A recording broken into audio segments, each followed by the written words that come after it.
It's important that you know you can leave at any time. Why? What's in there? My playroom.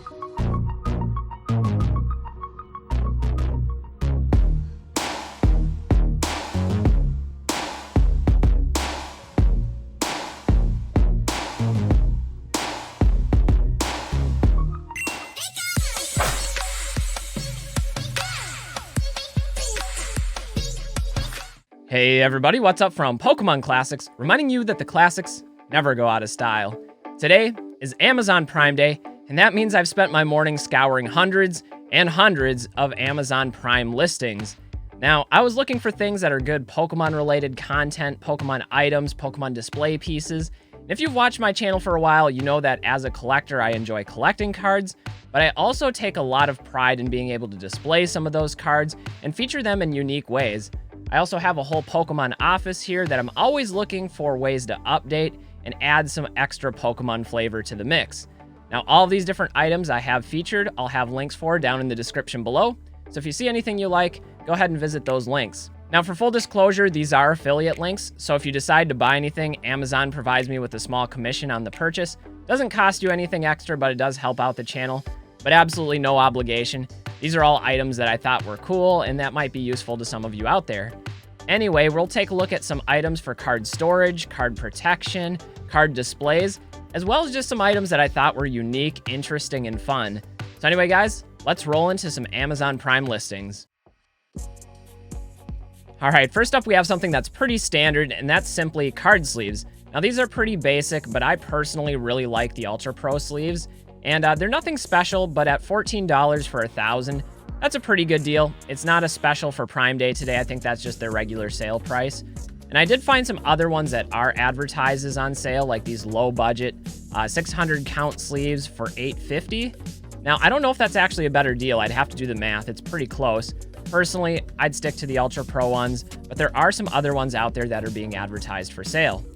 Now, this is something I'm a little bit more excited about, and that's top loaders. Top loaders are my personal preferred way of storing cards for personal use. I keep them in sleeves, and then top loaders, and then in storage boxes. And I think that's a great way to keep them protected. But here you have 200 top loaders for 20 bucks. Now, I happen to have quite a few on hand yet, but I do like to restock up on top loaders when I see these types of deals. So this is one that I might pick up. Well, I know there's a major debate out there about top loaders versus card savers. I personally like top loaders better for storage, but when it comes to grading cards, card savers are pretty much a necessity. Now, these card savers aren't on Prime Day sale. They're about $29 for a 200 count, so they are a bit more expensive than the top loaders, but still, these are something I keep in my cart and watch for them to go on sale because I go through so many of them. And still, $29 is much cheaper than they were at the height of the pandemic, when they were basically worth their weight in gold, which is probably why they call them cardboard gold. Now, great pairing for these, especially if you grade cards, are these fitted sleeves. These are the perfect fit sleeves, and I absolutely love these. They fit and cohere snugly to the card, and you can't even really tell that they're on there, but it's a great way to protect your slabs. Now, I'm told that these work well for CGC cards as well. I'm not entirely sure. I've never tried that, so you guys will have to let me know down in the comments if you've ever used these before, but I love these things. And a good alternative to those is these ones from Ultra Pro. They're a little bit bigger, and though they do actually leave room in the sleeve with the slabs. You can definitely see the sleeves on these. But what I love about these is they're a bit cheaper. You get twice as many sleeves at $6.44 rather than the $6 for $50. But also they work great as team bags. So if you have individual cards or like top loaders or things you're trying to keep together and keep protected, it works a lot better than just throwing them into a sandwich bag or a Ziploc bag, as I've seen some sellers do. So these have more utility. I'm a big fan of them, and at $6.44 for 100 of them, still a pretty good deal. Now, quick disclaimer, but this next storage solution I actually stole from Dan, Catch 'Em All Collectibles. It was a brilliant idea, and it's something I'm actually going to use and put into practice now with Amazon Prime Day. Anyway, if you're like me, you have a ton of bulk cards that need storing, and what I've done in the past is I've simply taken individual cardboard boxes like this, and I've stacked them all up one on top of the other. But I think this is a much more convenient solution. Since it's front loading, you can see exactly what's in those boxes, especially if you label them. Now, at $42, I think this is a pretty good deal since you're getting 12 boxes. It's a lot of storage, especially when you combine it with the genius that is Dan of Catch 'Em All Collectibles. What he did and introduced me to is using these dry erase stickers on the front of the box so you know exactly what's in there. And the beauty of it is, if it ever comes time to rearrange or reorganize the collection, all you have to do is wipe off the dry erase sticker and you can relabel it. Very efficient, very clean, and I'm a big fan of that. It's an idea I'll be stealing. Now, it's important to note these boxes come in a variety of different shapes and sizes, and this is one that I added to my cart for now, just to watch. I think $44 is a little bit expensive, but I've never seen these types of front-loading instant access boxes before. These ones, you instantly have access to the cards, and I thought this would be a good way to go about handling cards that have high volume of rotation, cards that are entering and leaving the collection or being rearranged really quickly, rather than more of that long-term storage solution. I also think the black looks really sleek here. It matches the aesthetic of my office better than the white traditional cardboard color would. So these I think are pretty cool. A little bit on the expensive side though. What you can pair with any of these types of boxes though are these little dividers, and they're always good to have for organization. And I like these ones because they're colored, so you can kind of theme your different sets based on the color that you want to use.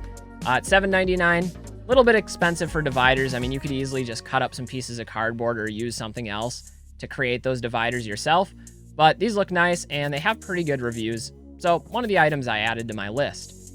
Some of the other boxes that I use, even though they're not overly fancy, is I store my cards using sleeves, a top loader, and then into these corrugated top loader boxes. These ones are specifically designed to accommodate those typical 3x4 inch style sized top loaders, and they do a really good job at that, and they hold a lot of cards. Nothing overly fancy, but they're effective. And then they also make them for graded cards for slabs. And I know these aren't the fanciest things out there, like you can get a Pelican briefcase style box, or you can get something that's like leather backed and stitched and engraved. These ones do the trick though, and at $24.99, not a terrible deal, not a great deal either. I mean, it's just 3 cardboard boxes, but if you have a lot of slabs lying around and you want to organize them, something like this might work. The last one that I wanted to bring your attention to is one that I found on Prime Day Special, and this is a deck box, but I thought it looked really good, especially with the stitching and the embroidering done into the box, and just really high quality.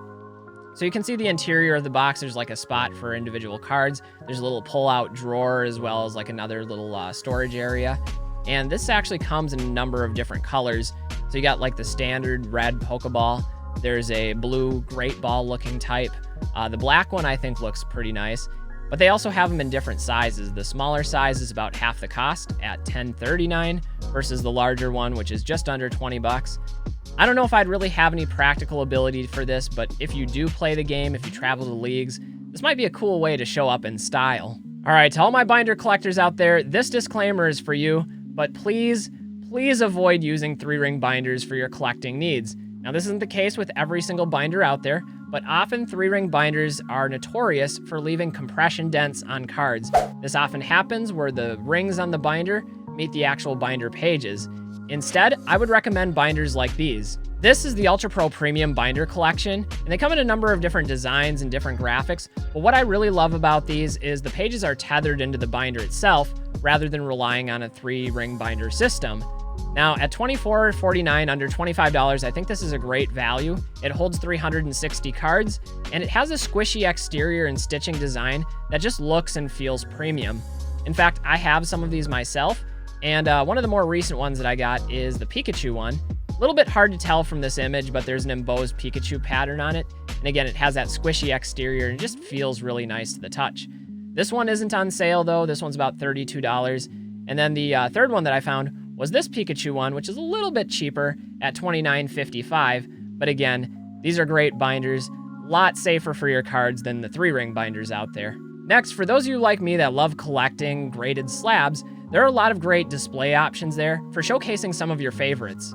So first I wanted to showcase some display options for individual graded cards, and this is the first item that came up on the list. Now this is a 10-pack of PSA graded stands. They do come with one important caveat that I found in reading the reviews. That's these will not accommodate the newest slab from PSA. They're actually a little bit thicker than the older PSA slabs, and because of that, apparently they just don't fit. So this probably isn't going to work for the majority of you out there, unless you have an older collection of older PSA cases. Now, what I have recommended on the channel numerous times in the past are these simple acrylic easel style stands. There's nothing overly high quality or overly premium about them, but they simply get the job done at an affordable price. In fact, right now on sale, you can get 22 of these stands for $9.99, and I think that's a great value. Especially if you're looking to get a little bit more fancy with your collection display, you can pair them with these acrylic risers. Now these come in black, they also come in clear, and if you want to have some depth to your display, some rows, some tiers to it, you can lay out some cards in the front, down on the flat surface of the desk or the shelf or wherever you're setting up your collection. Then you can have some on that first step, some on the second step, and just like that, you can have a multi-tiered display. I love these. They are fairly affordable, but you're probably going to need multiple of these if that's something you intend on doing with more than just a few cards. Now, another one that came to my attention recently is this graded card stadium display, and these are pretty expensive. You get 2 displays that'll hold essentially 4 cards like this for $24.99. Now, in terms of height, though, you get to see the whole card. There's no obstruction like the last acrylic displays that I was showing. So this would look a little bit nicer, but again, you're going to pay up for it. But I'm a big fan of these as well. Ultimately, though, if you're looking at displaying a number of different graded cards, I think the best bet is one of the wall-mounted collection display cases, and I absolutely love mine. When it comes to these types of wall-mounted display cases, there are a number of different brands, different shapes, different sizes, so it kind of depends on how many cards you're looking to display and in what orientation you want them. There are vertical orientated ones as well as horizontally opening ones, and this is one of my personal favorites. I think this is the best overall value. Now this says it'll hold 36 graded cards, but based on its promo pictures, it looks like it's 4 rows of 8, which would actually be 32. But at $63 to display 32 cards, that's a great deal. And I'm thinking like this would work perfectly for a number of vintage sets like base set. You could do like a shadowless base set, hollow set, as well as like the unlimited set in the same display case. That's actually what I've done with some of my collection. So I really like these. And again, there's a bunch of different sizes and shapes, so feel free to browse through those. The other one that I thought was an interesting value is this 8-card display. And I've mentioned this on the channel before, but if you got a couple of these and put them side by side, you could do like some mosaic patterns, and it would fit really well for a number of those vintage sets because most of them are hollow sets of 16 or 15 or somewhere in that mark. So pretty good value at $32. Ultimately, you're probably better off getting one of the bigger ones if you're just looking for volume. But I really like these. They look really nice, especially if you combine it with some like backlighting or some other display pieces. All right, moving on, we have some other fun stuff, and these are all great accents to collection displays, and just some items that I thought would add some personality and flavor to the overall aesthetic. First, I wanted to highlight some plushies, and I know plushies could be considered their entirely own genre of collectible, but personally I like them for their aesthetics, as well as using them as a supplement here in my Pokemon office space. The Espeon and Umbreon combo I feel like is a really great value since you're essentially getting 2 for the price of 1 at just $35. Umbreon is one of my favorite Pokemon, and I know the Evolutions are very popular with collectors out there, so a great value.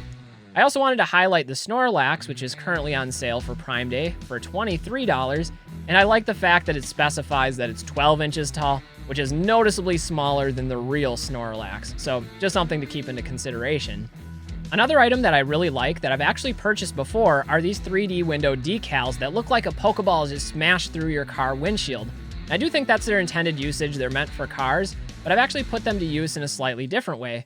Under my computer speaker stands, I have a Pokeball and I have a Great Ball, and they're each hanging out there accentuating the different colors. So I've got Charizard, Charmander, Charmeleon with the Pokeball, emphasizing red, and then Squirtle, Wartortle, and Blastoise over with the blue. One of the things that I also thought would be cool is to get one of these and stick it onto my computer case so it looks like the Pokeball is just smashing through the glass. Now, they come in a number of different types. You've got the Pokeball, the Great Ball, there's a Master Ball, an Ultra Ball. A lot of different options, and I really like these. I think these are great. Another one that's out there that I think would be cool are these different Pokemon vinyl decals that are also intended for cars, but I think I might put these somewhere in my setup. I haven't really decided yet, but it comes with the classics as well as some of the others. You've got a Gengar that's looking a little bit mischievous. There's a Charmander, Squirtle, Bulbasaur, and also an Eevee, and they're all just kind of waving to the car behind. So I don't know what I'm going to do with those yet, but this is one that I do think I'm going to pick up at only $8.92. Can't really go wrong there. By the way, if you guys have any good ideas of where I could place those vinyl stickers that would be interesting, let me know down in the comments. I was thinking maybe like behind my computer monitor, so they're kind of peeking out from behind there, or behind my desk where I do all my card sorting and organizing. Not really sure yet, but I'm looking for ideas.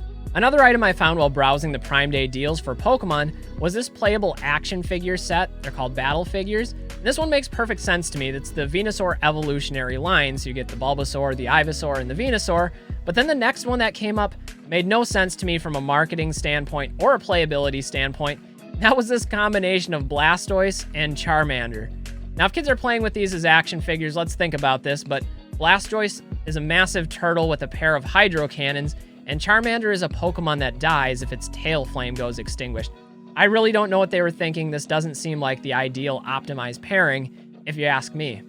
But anyway, one final item that I wanted to pull out for display purposes are playmats. Playmats are always great. You can use them in a number of different ways. For organizing cards, they can be used as a mouse pad. I like to use them as backgrounds when photographing and filming items for YouTube and for eBay. But this playmat is on sale for $13.76, which is probably the cheapest I've seen a playmat. It is a bit generic, it's just the Pokeball background, but there's a bunch of other ones out there as well. All right, finally we'll wrap this up with some business solutions as well as some content creation items that I personally find really useful, and perhaps you will as well. So I do a lot of product photography and videography for eBay and YouTube and other social media platforms. And I find these little photography boxes to be really convenient. They have little LED lights on the top and interchangeable color backgrounds that you can substitute in and out. They collapse down for easy storage, and at just under $30, I think that's a pretty good value. Now, I also like pairing it with these rotating turntables, especially ones with a reflective surface like this. You can get different light colors to bounce off of it. It's a great way to highlight individual cards, especially graded cards, and get some really cool shots. You've probably seen me use those on the channel here for displaying some different types of cards. And again, I think it just makes for really good B-roll. A good light source is something else I would deem as a business necessity, especially if you're looking at cards up close and you're inspecting for surface wear and for hollow scratches. You're going to want a good light. This is actually the cheapest price that I've seen this light go for, at under $60. This is Elgato. It's a very well-reputed brand. They make a lot of streaming gear and camera equipment. The light's rechargeable. It has a dimmer on it. You have the ability to change the color temperature. Just a really good product for lighting products, or lighting yourself, or if you're just doing inspection of cards before sending them off for grading. Anyway, guys, that's going to wrap up our Amazon Prime Day deal safari. And Amazon Prime Day is actually 2 days this year. It's both today and tomorrow. There are a number of lightning deals over both days, meaning that some items that were on sale may not be on sale later on, and vice versa. Some of those things that weren't on sale could suddenly have a better deal. Anyway, I suppose that's good marketing. That's what Amazon wants. They want people constantly glued to the website, just hitting the refresh button, watching and waiting for those items to go on sale. But anyway, if you saw anything you liked, anything that's helpful, I'll leave links to everything from the video down in the description below. They are affiliate links, so no obligation to use them, but I do appreciate it, and it does help support the channel. But anyway, guys, if you found anything that you think will be helpful or interesting to me, repay the favor, leave a comment, let me know, because I'm always looking for ways to upgrade my studio and incorporate some more Pokemon into the aesthetic here. Anyway, guys, I'm Pokemon Classics, reminding you that the classics never go out of style. Thanks for sticking around, and we'll see y'all with the next video. Till then, stay well and enjoy collecting. That's what we're here for. Bye, everybody.